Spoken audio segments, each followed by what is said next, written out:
Good morning from Washington. The Environmental Protection Agency is undergoing a dramatic transformation under the current administration, with deep budget cuts and a new approach to distributing billions in grants. The administration argues that streamlining regulations will boost economic growth while still protecting the environment. A key focus is reducing dependence on foreign nations, especially China, for rare earth minerals vital to technology and defense. Supporters, like former Congressman Lee Zeldin, say these reforms will make the EPA more effective and less political. Critics warn that deregulation could gut essential protections and reverse progress on climate change. The debate is fierce, with both sides claiming to defend the public interest. As these changes move forward, the future of American environmental policy hangs in the balance. Mr. Zeldin, welcome. Today, we're diving into the heated debate surrounding environmental policy and the challenges of leading reform in a deeply divided political climate. Every move to reform the EPA faces intense criticism, with passionate voices on both sides making their case in the public square. Opponents claim deregulation favors corporate polluters and threatens public health, arguing that rolling back rules could put communities at risk. How do you respond to accusations that you're prioritizing profits over people, and that your policies could have long-term consequences for the environment? Zeldin, that's a false narrative. Our focus is on responsible reform, not reckless abandonment of safeguards. We're eliminating waste and overreach, not protection. Many regulations have become outdated or unnecessarily burdensome, stifling innovation.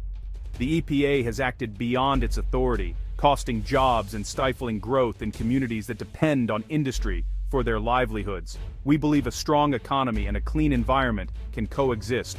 Modern technology allows us to pursue both, creating jobs while protecting natural resources. Your opponents use lawsuits and hearings to block your agenda, arguing existing regulations are based on sound science and protect against disasters. The legal battles are fierce and ongoing. Are you ignoring scientific consensus, or is there room for debate about the best path forward? Zeldin, we respect science, but many rules were legally dubious and overreaching. We're committed to evidence-based policy, not unchecked bureaucracy. The Supreme Court has sided with us before, affirming the need for clear legal boundaries and proper oversight.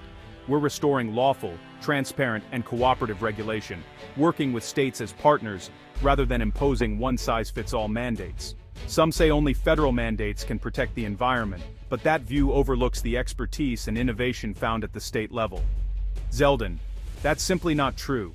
States are often better equipped to address their unique environmental challenges. States often know their needs best, and local solutions can be more effective and responsive than distant federal directives. We're replacing ineffective rules with targeted ones that protect both the environment and the economy, ensuring progress without unnecessary red tape. Our approach is about results, not bureaucracy. We're streamlining processes to deliver real-world improvements. We're committed to smarter, not weaker, environmental protection, using data and innovation to achieve cleaner air and water.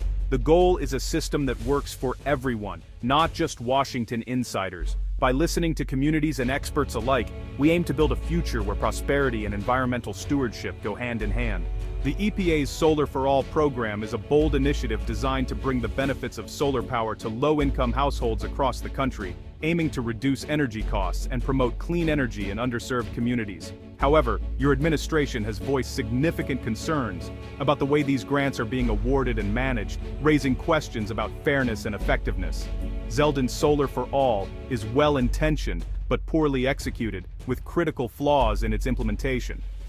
Too often, grants end up in the hands of politically connected organizations that may lack the necessary experience or track record to deliver on their promises, as the selection process seems to prioritize vague, subjective criteria over proven ability to achieve real, measurable results.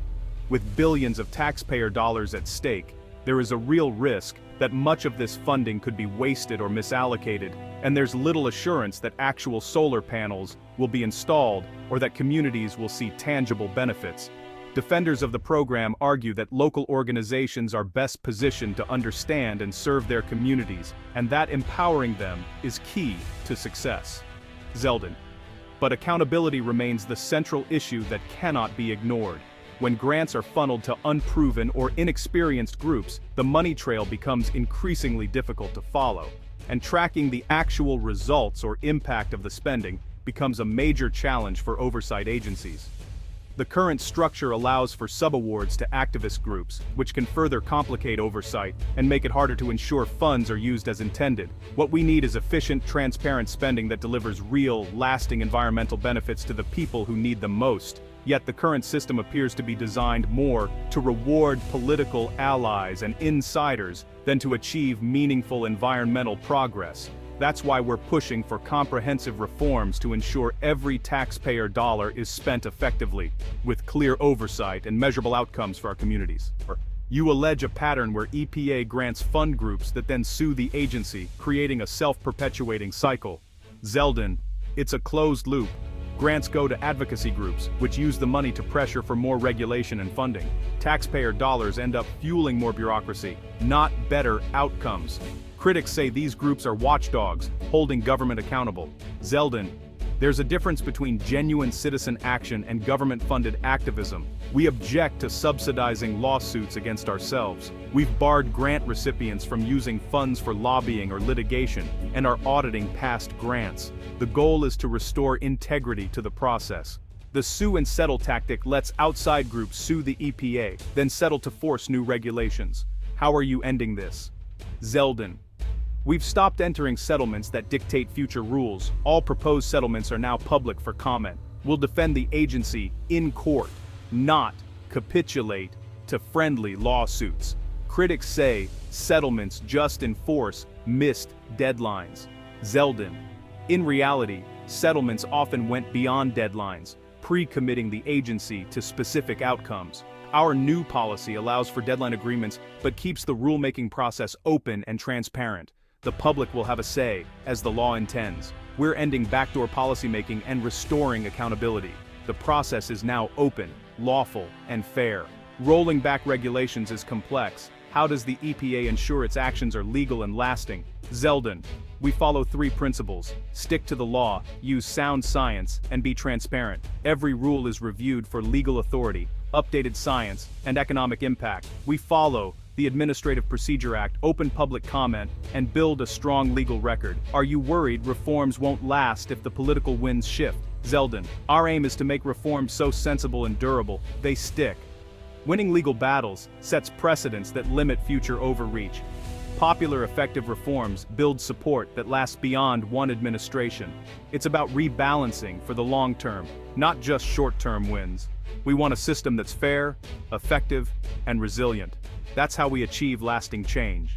China currently controls the vast majority of rare earth minerals, resources that are absolutely vital to the technology and defense sectors in the United States. These minerals are the backbone of everything from smartphones and electric vehicles to advanced military equipment, making them a critical component of our national security.